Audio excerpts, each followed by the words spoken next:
আসসালামু আলাইকুম। Mohiuddin travel and ট্যুরিজমের পক্ষ থেকে আপনাদের সবাইকে স্বাগতম। আজকে আমরা চলে আসছি মালয়েশিয়ার অন্যতম একটা পার্ক তামান বুকিত জলিল। সো আর কথা না, লেটস গো। শুধু দর্শক মণ্ডলী, আজকে আমরা চলে আসছি মালয়েশিয়ার অন্যতম একটা পার্ক, সেটা হচ্ছে বুকিত জলিল পার্ক।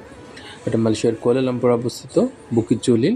জোনটা অনেক বড় এবং এই পার্কটার অবস্থিত একটা পাবলিক পার্ক, যেটা স্থানীয় বাসিন্দা এবং পর্যটকদের জন্য হাঁটাহাঁটি এবং ব্যায়াম ও বিশ্রামের জন্য একটা আদর্শ জায়গা।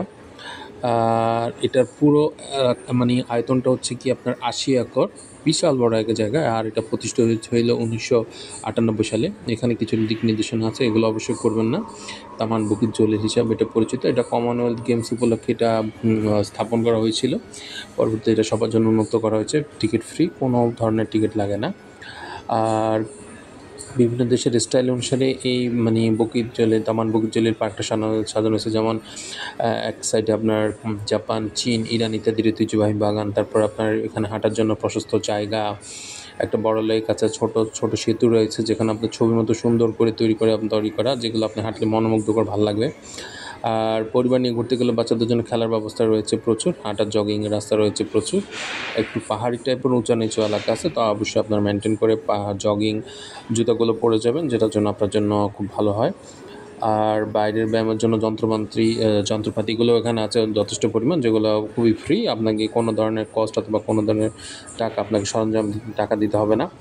আর এখানে আসতে হলে আপনাকে আওয়ান বাসার রেল স্টেশন অথবা মুহিবা স্টেশনের নামে গোকেএল বাসে এসে, গোকেএল হচ্ছে ফ্রি বাস, তো এখানে এসে আপনাকে একটা কনভারসেশন সেন্টার লিঙ্ক টুর মধ্যে নামলে পাবেন, ওখানে নেমে আপনারা এখানে আসতে পাবেন। আর বুকিত জলিল স্টেশন থেকে 10-15 মিনিট হাঁটলে আপনারা এখানে আসতে পারেন। বুকিত জলিল স্টেশন থেকে এখানে 1.5 কিলো দূরে। তো এখান থেকে সবচেয়ে কাছে হচ্ছে কি আপনার মুহিবাতে গোকেল বাস আসলে হবে। আর দেখলে আপনার মনে হবে যে আশেপাশে পার্কিং করার জন্য যথেষ্ট পরিমাণ জায়গা আছে, পিকনিক স্পট আছে। আর প্রতিদিন সকাল 6টা থেকে রাতের 8টা অথবা 9টা, অনেক সময় 9টা-10টা পর্যন্ত খোলা থাকে, তবে আশা করি 8টা পর্যন্ত থাকে। আর আপনাদেরকে একটা টিপস দিয়ে দিচ্ছি, সেটা হচ্ছে গিয়ে কি সকাল বা বিকেলের দিকে গেলে রোদটা একটু কম থাকে। আমি যে সময় ঢুকেছিলাম এই সময় প্রচুর রোদ ছিল। আর মালয়েশিয়ার বৃষ্টি এবং রোদ দুইটা খেলা করে, আপনাকে কোন সময় ওয়েদার আপডেটটা নিয়ে যাবেন সাথে সাথে। আর ভালো ছবি তুলতে পারবেন, ফিটনেস, মেডিটেশন এবং টাইমের জন্য চমৎকার একটা জায়গা। আশেপাশের জোনগুলো খুবই ভালো, বিকালবেলা আসলে খুবই আপনার ফ্যামিলি নিয়ে উপভোগ করতে পারবেন। ফ্রি প্লেস, এখানে কোনো ধরনের টাকা, কোনো ধরনের পয়সা, কোনো ধরনের পেমেন্ট লাগে না। তো আশা করি আপনাদের এই মূল্যবান জায়গাগুলো আপনাকে ঘুরে থেকে ভালো লাগবে।